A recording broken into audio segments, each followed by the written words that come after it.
Boa noite a todos. Que a paz de Jesus esteja nos nossos corações, né? Bem, hoje o estudo é de um único capítulo, um capítulo inteiro do Evangelho, mas é o menor capítulo de todo o Evangelho segundo o Espiritismo. É o capítulo 22. E o tema é um tema que, com certeza, faz parte da nossa vida. Se não faz agora, já fez ou vai fazer. É sempre assim. Olha só, o título: Não separeis o que Deus juntou. Nós vamos falar sobre insolubilidade do casamento e o divórcio. Então, aqui, ó, ou já foi, ou é, ou vai ser, sempre tem alguma coisa que a gente quer saber sobre essa questão. E é muito interessante, né, que toda vez que a gente começa a estudar, nós nos perguntamos, nossa, mas pode o divórcio? É mais ou menos assim, passamos o carnaval, mas espírita gosta de carnaval? Mas espírita pode se divorciar? Mas sempre essas perguntas, né? Então, na verdade, essas questões foram estudadas, foram, vamos assim dizer, metodicamente estudadas, elaboradas por Kardec na codificação, no Pentateuco, porque era uma questão que também era importante naquela época. Mas quando a gente para e vai ver o que ele estudou, o que ele colocou, a gente vai falar assim, não era na época só de Kardec, não, era na época de Jesus. Porque o que a gente vai ler aqui agora é um trecho de uma passagem que aconteceu com Jesus e está lá no Evangelho Sinótico de Mateus, exatamente no capítulo 19, nos versículos 3 a 9. Então, como é que eu vou fazer esse estudo para a gente hoje? Eu vou ler e rapidamente esclarecer alguns termos, né? Porque toda tradução, toda versão tem alguns termos que parecem uma coisa, mas na nossa língua é outra, e depois nós vamos partir para a reflexão à luz das perguntas colocadas no Livro dos Espíritos, tá bom? Então, olha só a passagem. Alguns fariseus também vieram para junto de Jesus para o tentar. E lhe disseram, é lícito a um homem repudiar sua mulher por qualquer motivo? Entenda-se aqui, repudiar como divorciar-se, separar, liberar, se separar, pronto, é o melhor termo. E ele lhes respondeu, não leste que aquele que criou o homem desde o início os fez macho e fêmea? E que lhes disse, por esta razão o homem deixará seu pai e sua mãe e se ligará à sua mulher, e serão os dois uma só carne, uma só fonte. Carne, fonte, tá? Essência, suporte, base. Assim, eles não serão mais dois, mas uma só carne. De novo, uma só base, uma só fonte, um só suporte. Que o homem, portanto, não separe o que Deus juntou. E aí os fariseus, olha só, gente, não deixaram Jesus em paz. Como assim? Espera aí, tem que ter mais coisas aí. E continuaram. Por que então, replicaram os fariseus, Moisés ordenou que o homem desse à sua mulher uma carta de separação e a repudiasse, ou seja, lhe desse o divórcio, falando em termos atuais. E Jesus, então, novamente, volta à carga e responde assim, foi por causa da dureza do vosso coração que Moisés vos permitiu repudiar vossas mulheres. Mas isso não foi assim desde o princípio. Também eu vos declaro, e aí ele dá a pitada dele, a pitada de Jesus, né? Não foi assim desde o princípio, não, isso aí aconteceu depois, mas vem cá, eu vou colocar aqui uma pitadinha de sal. Também eu vos declaro que todo aquele que repudiar sua mulher, divorciar-se de sua mulher, e que não seja em caso de adultério, e se casar com uma outra, comete um adultério. E todo aquele que casar com uma outra mulher que tenha sido repudiada, também comete um adultério. Então, olha que riqueza de ensinamento a gente tem aqui. Tem muita coisa para a gente analisar. E a gente vai começar analisando a questão do casamento e união, né? A gente usa a palavra casamento, que é a palavra que espelha aqui no nosso ordenamento jurídico, na nossa legislação, né? Essa união. Tanto é que a gente fala assim, casado com fé, não, juntado com fé, casado é, não tem essa expressão? Juntado com fé, casado é. Então, casamento é essa expressão que nós compreendemos como a união de duas pessoas, porque cada vez mais nós procuramos estabelecer isso aí dentro da lei humana, uma forma de proteção para essa união. Hoje a gente até chama de união estável, não é? Mas casamento, união, é nesse sentido. Vamos pensar aqui que quando Jesus coloca a palavra o ensinamento que Deus uniu o homem, não separa, ele está falando que existe uma forma de união que é estabelecida por Deus. E nós que já estamos estudando, já sabemos como é que Deus vem colocando tudo o que a gente precisa saber dentro das leis divinas, não é? Cada um de nós tem inscrito no nosso DNA a lei. Nós sabemos o que é certo, o que é errado. Nem sempre a gente faz o que é certo, mas a gente até sabe o que é. E é aquela situação que Paulo já disse para a gente, né? Nem sempre eu faço aquilo que eu devo fazer e aquilo que eu não devo eu acabo fazendo. Por quê? Porque todos nós estamos lá no caminho, estamos aprendendo. Mas vamos voltar lá para a lei divina e tentar entender a lei divina à luz do próprio ordenamento, da própria organização feita por Kardec naquele conjunto de perguntas. Quando a gente fala Pentateuco, só para lembrar, né, para a gente não esquecer, nós estamos falando do Livro dos Espíritos, que tem 1019 perguntas na sua segunda edição, na edição que a gente estuda até hoje. Essas 1019 perguntas são divididas lá em 4 livros. O primeiro, Gênese. O segundo, O Mundo Espiritual, ou O Mundo dos Espíritos. O terceiro, Leis Morais. E o 4º livro, ele cuida o que nós conhecemos como céu e inferno, ou seja, penas e gozos futuros, o que vai acontecer depois que a gente desencarna. Então, nesses 4 livros, né, são livros que trazem todas essas 1019 perguntas, tem um especial, que é o que a gente estuda muito, que deu origem à minudenciação do Evangelho. Ou seja, Kardec pegou lá as perguntas que estavam no livro 3, que cuidam das leis morais, e colocou todas no Evangelho, e foi ali trabalhando uma a uma das leis morais, buscando nas passagens, nos ensinamentos de Jesus, ou seja, no Evangelho de Jesus, nos evangelhos escritos pelos 4 apóstolos, que era no Novo Testamento, todo esse ensinamento. E aí a gente começa a entender o que é essa lei natural. É importante a gente agora pensar na lei natural. Espera aí, então tem um casamento, uma união, que é feita na lei natural, ou seja, que é feita sob a luz ou com a orientação dessa lei natural. E como é que eu sei o que é essa lei natural? Aí eu vou lá, na pergunta 614, que está lá no Livro dos Espíritos, dentro daquele livro 3, que cuida das leis morais. Olha lá, Kardec perguntando aos espíritos, que se deve entender por lei natural, por lei divina? A lei natural é a lei de Deus. É a única verdadeira, olha aqui agora, gente, para a felicidade do homem. Indica-lhe o que fazer ou deixar de fazer.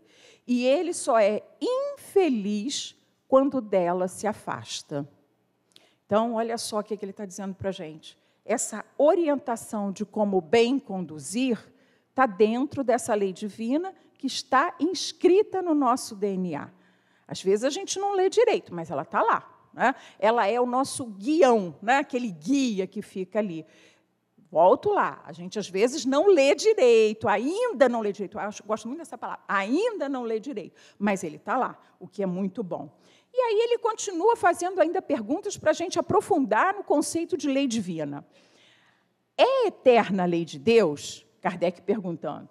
E os espíritos respondem para ele, eterna e imutável, como o próprio Deus.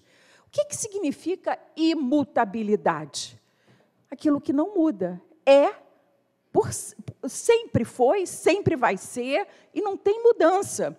As coisas que não mudam, veja só, dentro da visão divina, são boas? Claro, são perfeitas, porque elas nos dão segurança, nos dão garantia, mas não a nós encarnados aqui no século XXI, no Rio de Janeiro, não.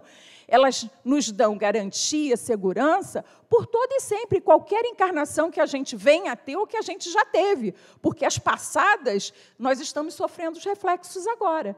E por que estamos? Porque a lei é imutável, ela está operando conosco o tempo todo.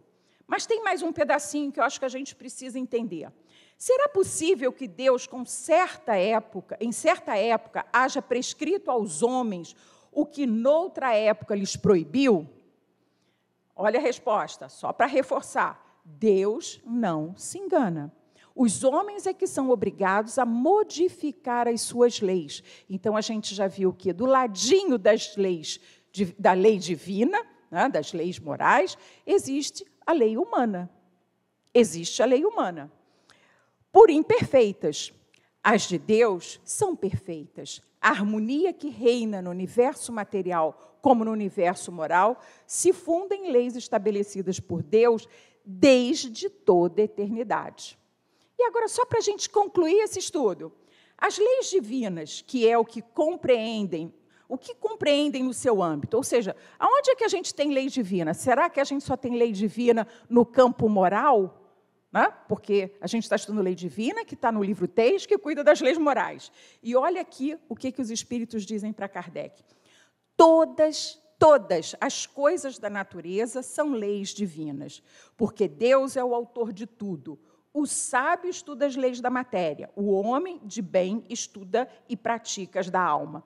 E Kardec, então, vai esclarecer isso melhor, né? Então, quem tem lá o Evangelho vai encontrar um N e um Kzinho, notas de Kardec. Olha o que ele diz. Entre as leis divinas, umas regulam o movimento e as relações da matéria bruta.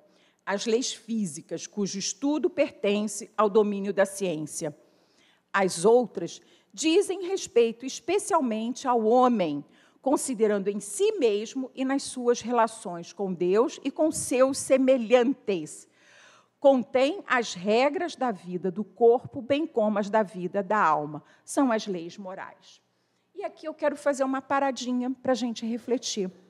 Se, olha só, a lei divina está em tudo, tem esse âmbito enorme, é correto eu dizer que a lei humana também recebe luz da lei divina, não é? Porque se tudo que está aqui está dentro das leis divinas, é claro que a lei humana que a gente cria também está dentro dessa lei divina. Tem lá um espaço para ela, um reconhecimento para ela. As leis humanas, como nós sabemos, elas são mutáveis. Por que elas são mutáveis? Porque nós ainda estamos aprendendo, nós ainda estamos no caminho, ainda temos muitas falhas, ainda temos muito caminho para percorrer.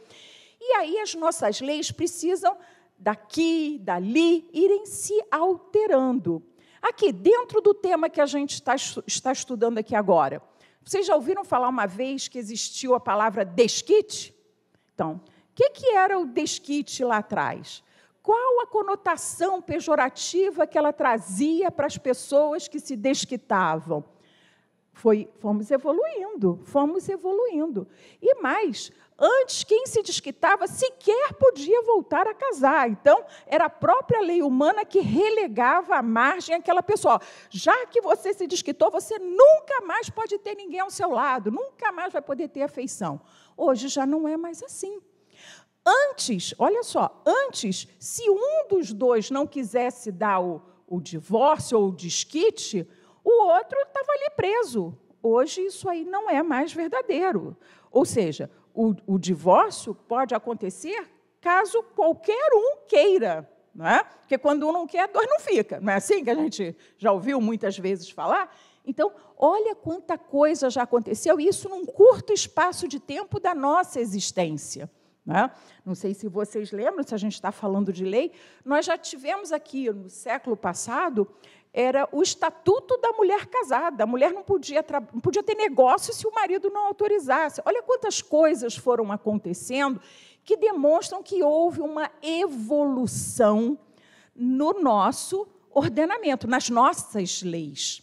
E aí vocês podem me perguntar assim, mas lei é realmente preciso? A gente precisa de lei de verdade?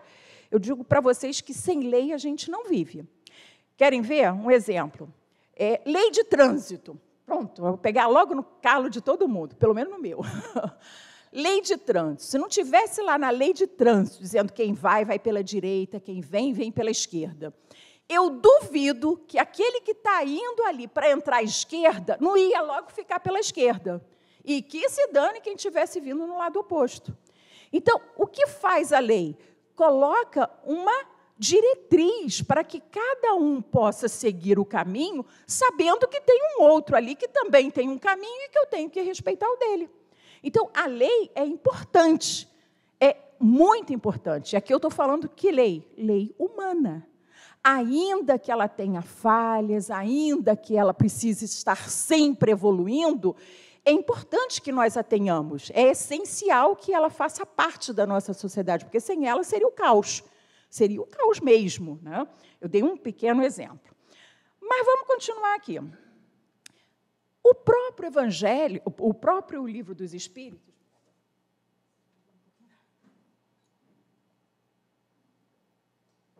Livro dos Espíritos também fala para a gente, Kardec também se preocupou com isso, o que é casamento. E sabe aonde ele coloca isso? Também nesse livro terceiro, no capítulo 4, que cuida da lei de reprodução. E aí tem assim lá, olha, eu estou lendo as perguntas para depois fazer a conclusão com vocês, hein? Estão acompanhando aqui, né? Vamos lá.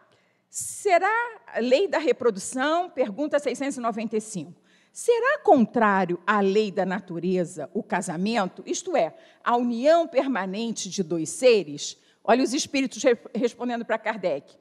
O casamento é um progresso na marcha da humanidade.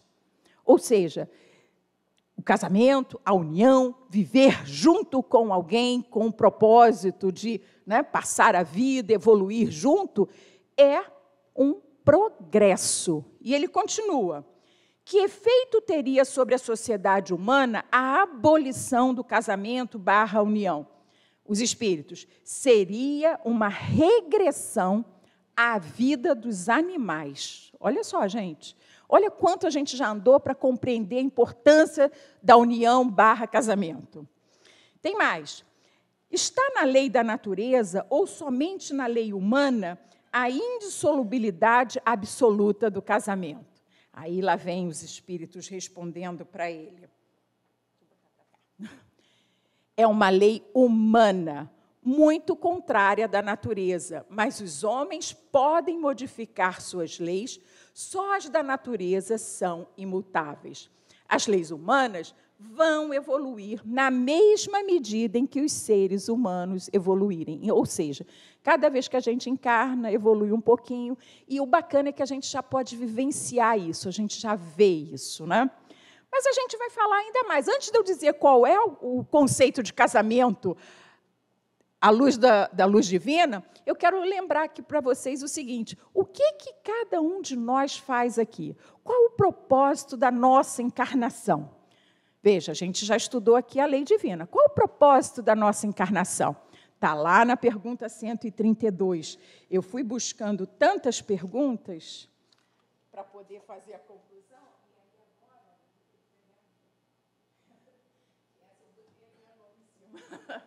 Eu cheguei um pouquinho antes, eu falei, eu quero completar mais um pouquinho aqui. A 132, olha aqui o que ela fala para a gente. O objetivo da encarnação. Qual o objetivo da encarnação dos espíritos? Deus lhes impõe a encarnação com o objetivo de fazê-los chegar à perfeição. Eu sei que vocês sabem isso aqui tudo de cor, eu sei que a gente sabe tudo isso, mas é tão bom quando a gente lê para chegar a uma conclusão, não é? Eu não sei, eu gosto de estudar assim, porque aí eu fecho, olha ali. Para alguns é uma expiação, para outros é uma missão. Todavia, para alcançarem essa perfeição, devem suportar todas as vicissitudes da existência corporal. Nisto é que está a expiação. A encarnação tem também outro objetivo, que é o de colocar o espírito em condições de cumprir sua parte na obra da criação. Aqui eu acho que fecha. Estamos aqui para cumprir a nossa parte na obra da criação. Mas, afinal, que casamento / união é este à luz da lei divina? Esse que Jesus disse que não se dissolve, porque Deus uniu. É aquele casamento / união feito com simpatia mútua, afeição, que haja aí nessa união o firme propósito de evolução desses espíritos, exatamente como está ali na pergunta 132 que eu acabei de ler. Então, se nós, que já sabemos a lei divina, levarmos em conta que o casamento / união feito com mútua afeição, simpatia, propósito de realmente reunir e permitir ali novas vidas ali em torno de você, em torno do casal, como suporte, como uma só carne, um só suporte, essa união é indissolúvel. Ela não tem como romper, porque ela está seguindo o quê? Toda a lei natural. Agora, cá para nós, muitas vezes é difícil. É difícil porque, às vezes, não estamos tão atentos. Olha lá o que Paulo disse. Eu sei, mas eu acabo não fazendo o que eu sei. E aí, existem, claro, uniões que não estão firmadas ou não foram firmadas, levando em consideração essa mútua afeição, essa simpatia, tudo aquilo que está lá previsto na lei natural ou na lei divina. E aí o que acontece? Logo como consequência, vem a lei humana, que diz assim, olha, se não se uniu respeitando as leis divinas, é melhor que se separe, é melhor que haja o divórcio. E aí é tão interessante que o próprio Kardec já começa assim, o divórcio é uma lei humana, que tem por objetivo separar legalmente o que está separado de fato. Então, se eu sei o que é o casamento divino, eu digo assim, não deu certo, não aconteceu, não foi como eu esperava. Tá, então tem o divórcio. O divórcio, ele só está sacramentando legalmente, ou seja, com a lei humana, aquilo que não obedeceu, não observou, por N motivos, tá, gente? Aqui não vamos falar de motivo, mas por N motivos, a lei divina. E aí, então, nós temos o divórcio como uma possibilidade de separar para que o mal não seja maior. Porque quantas uniões que continuam, que não foram estabelecidas à luz da lei divina, podem gerar situações muito perigosas, muito danosas. Então, a lei humana vem e cria o divórcio. O divórcio aqui entendido como aquele repudiar lá, que Moisés disse que poderia repudiar. Por quê? Porque agora nós temos também que observar qual o problema dos casamentos que não foram feitos com o respaldo da lei divina. E aí, gente, sabe o que acontece? A gente começa a descobrir que, quando falhamos pelas nossas próprias imperfeições. Ou seja, quando o casamento leva em consideração o nosso egoísmo, o nosso orgulho, os nossos interesses materiais, tudo isso é efêmero e tende o quê? A acabar. E quando isso acaba, aí nós temos o divórcio, pelo menos, veja, eu até uso aqui uma expressão, eu vejo o divórcio como uma tábua misericordiosa de Deus para você sair do jogo. Por quê? Porque não significa que você está livre, significa que você tem ali alguns comprometimentos, e eu vou falar nisso ali já. Mas você, pelo menos daquela etapa, você tem ali a lei dos homens, que também está dentro da lei Eu não sei se eu estou conseguindo explicar isso tudo para vocês, porque eu vim num correr assim. A lei humana, ela também está dentro da lei natural, só que com a sua devida, né, o seu nível mais baixo. Mas Deus está ali, Deus está com a gente o tempo todo. E permite que assim aconteça, porque sem lei nossa vida seria um caos. E como nem todos nós conseguimos perceber a lei natural tão nítida como a lei que está no papel, no código, na Constituição, qualquer que seja, eles dizem assim, é melhor ter lei humana aqui, porque senão cada um vai ficar abarroando o outro aí toda hora. Então vamos colocar a lei humana aqui, mas sabendo que a lei humana também tem o respaldo divino, né? Tem ali o saber divino ali também. Então, aí, vamos lá. Qual a base só para a gente voltar de novo à questão, qual a base, então, do casamento / união dentro da lei divina? O amor. O amor. Traduzindo toda afeição, simpatia, o amor. E olha, como é difícil a gente entender o amor, perceber, compreender, sentir o verdadeiro amor. É muito difícil. É muito difícil. Mas é isso aqui que dirige o casamento dentro da lei divina, aquele que é indissolúvel. Vamos voltar aqui para o divórcio. E aí vem, então, a possibilidade do divórcio, que tem essa misericórdia divina ali a abranger. E aí a gente pergunta assim, se a coisa não está dando certo, é melhor a gente ter o divórcio, mas será que existem outras opções que possam me fazer continuar ali de outro jeito? E aí, olha só, eu estava assim, eu tenho que trazer um poema, alguma coisa para a gente refletir sobre isso. E eu gosto muito de um escritor chamado Rubens Alves, eu não sei se todo mundo conhece, e ele tem uma crônicazinha, que ele equipara o casamento a um jogo de tênis ou a um frescobol, o jogo de frescobol. Olha lá que bacana, eu não sei se vocês já ouviram essa crônica, mas olha como é linda aqui. Veja só. Primeira coisa, o divórcio. E segunda coisa, e se eu não quiser o divórcio, como é que eu vou fazer? Ele vai dizer assim, acho melhor você jogar mais frescobol. Vamos ver por quê. O tênis é um jogo feroz. O seu objetivo é derrotar o adversário. E a sua derrota se revela no seu erro. O outro foi incapaz de devolver a bola. Joga-se tênis, sabe para quê? Para fazer o outro errar. É só assim que a gente joga tênis. O bom jogador é aquele que tem a exata noção do ponto fraco do seu adversário e é justamente ali que ele vai jogar a bola. Por quê? Porque ele quer que o outro não pegue a bola. Palavra muito sugestiva que indica que o seu objetivo é sádico, que é o de cortar, interromper, derrotar, dar aquela cortada. O prazer do tênis se encontra, portanto, justamente no momento em que o jogo não pode mais continuar, porque o adversário foi colocado fora do jogo. Termina sempre com a alegria de um e a tristeza do outro. Já o frescobol, que se parece, aliás, muito com o tênis, porque são 2 jogadores, 2 raquetes, uma bola, tem uma outra visão.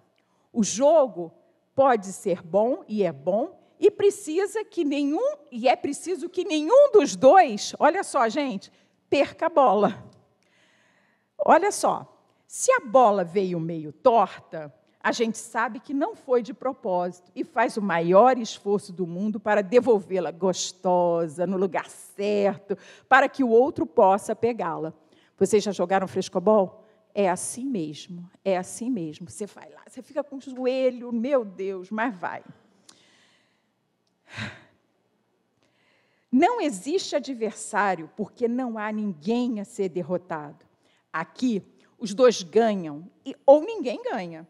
E ninguém fica feliz quando o outro erra, pois o que se deseja é que ninguém erre, porque não quer que a bola caia. O que errou pede desculpas, o que provocou o erro se sente culpado. Mas não tem importância, começa-se de novo esse delicioso jogo em que ninguém marca pontos. Em relacionamentos inspirados na ideia do frescobol, o sonho do outro é um brinquedo que deve ser preservado, pois se sabe que, se o sonho é coisa delicada do coração, a bola cresce melhor. Eu acho essa crônica dele tão interessante, porque, na verdade, muitas vezes nós temos situações de divórcio com a lei humana que não precisariam existir se ambos jogassem mais frescobol. Divórcio é aquela válvula que não tem jeito, né? Ali ou é aquilo ou fica pior. Mas nem sempre é isso. Nem sempre, pelo menos os seres dessa união, do casamento, pensaram que pudessem jogar um frescobolzinho, né? Para amenizar um pouco a situação. E aí a gente pode pensar assim, puxa, tudo bem, então eu resolvi que eu não vou jogar frescobol, eu vou ficar só lá no divórcio e acabou. Acabou para mim? Quer dizer que não está certo? Não. Nos nossos conhecimentos da doutrina, a gente sabe que tudo que vai ficando assim partido na nossa existência, tudo que não é bem feito, toda vez que a gente se afasta da lei divina e vai, né, com escolhas, nós somos sempre chamados a reparar. Então, a gente, às vezes, fala assim, não, é melhor ficar aqui, porque na outra vai ser pior, vou ter que voltar com ele ou com ela. Já ouviram falar isso, né? A gente ouve isso aqui toda hora. Às vezes, acontece isso mesmo. Às vezes, sim, porque o que aconteceu não teve nem a chance de amadurecer, porque, às vezes, a gente está num relacionamento justamente para reparar. Às vezes, não é que não foi na lei divina, foi na lei divina, mas não é aquele amor que a gente achou que fosse ser. Ali era o caso de uma reparação, de um ajuste, alguma coisa que não ficou muito bem lá atrás. E aí as famílias vão se reunindo novamente, né? Marido, mulher, filhos, pai, mãe, justamente para reparar. E aí não foi ali daquela vez. Por isso que eu disse que ali é uma misericórdia, porque a gente vai ser chamado para voltar e reparar, mas a gente vai voltar para reparar quando nós estivermos mais fortalecidos moralmente, mais fortalecidos espiritualmente, porque ninguém carrega uma cruz maior do que pode. Tenham essa certeza. Ninguém está sofrendo aqui mais do que pode. O nosso sofrimento está na exata medida do que a gente pode, porque se não fosse assim, a gente nem estava aqui. Não tem jeito, não é? A coisa ficaria muito mais intensa. Mas é importante que a gente pense, muitas vezes, no divórcio como uma situação que não houve outra escolha. E, ainda assim, saber respeitar aqueles que optaram por essa opção. Porque ninguém passa as dores do outro. Aliás, foi exatamente o que a Leila leu no nosso preparo, na nossa mensagem, na nossa psicografia. A dor vai ser de cada um. Né? Mas aí outro detalhe importante, já estou bem terminando, outro detalhe muito importante e que a gente não pode esquecer, nenhuma dor a gente passa sozinho. Sempre a gente tem a ajuda da espiritualidade, que representa para nós o quê? A misericórdia divina. Vocês poderiam me perguntar assim, tá, tudo bem, já entendi, mas será que a lei humana serve para alguma coisa? Será que a lei humana não é supérflua nessas situações? Olha só, a lei humana vem para resgatar as situações que foram ficando despedaçadas.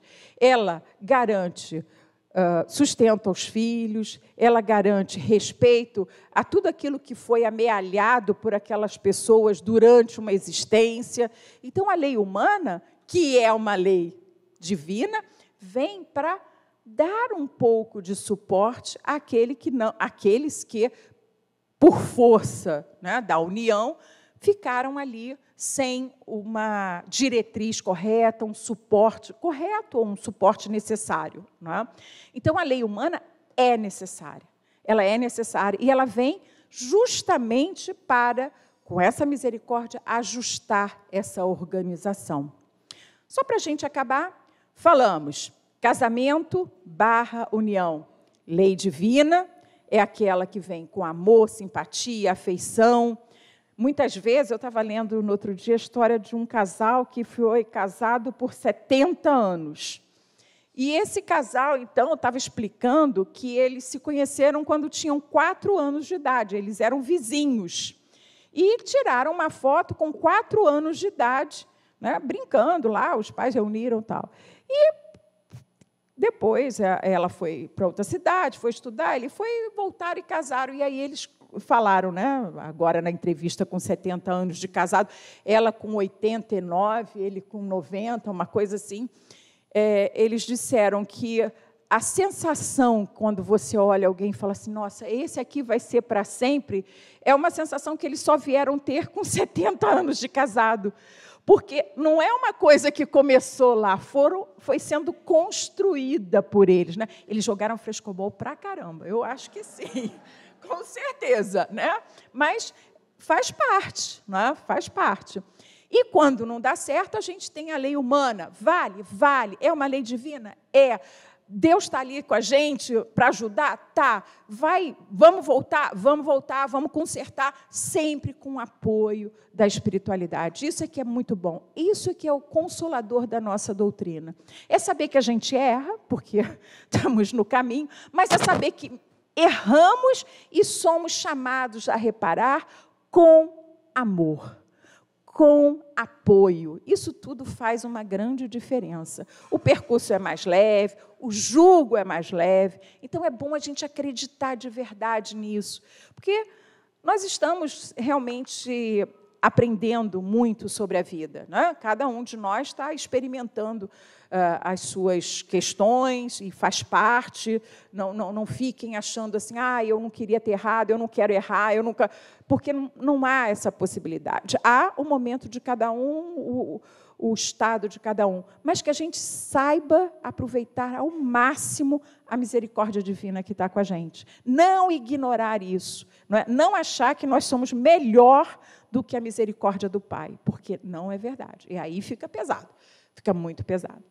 Que a paz de Jesus, fique aí com vocês e comigo e com a Leila também.